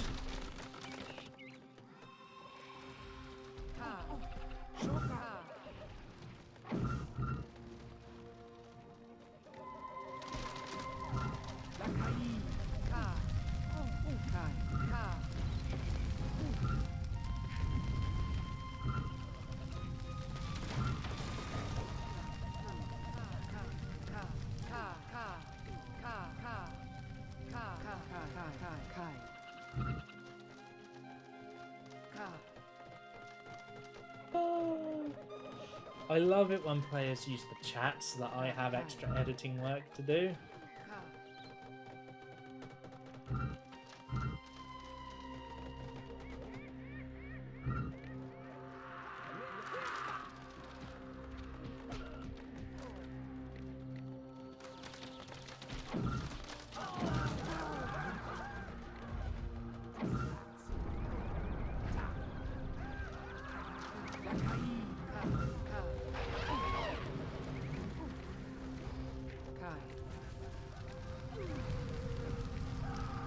I gotta edit out all of his referring to gay as a negative connotation because YouTube really doesn't like that stuff. And we've got a quit from Bloodlust. Game is over. Erode advances to the finals 3-0 and secures themselves a guaranteed prize payout.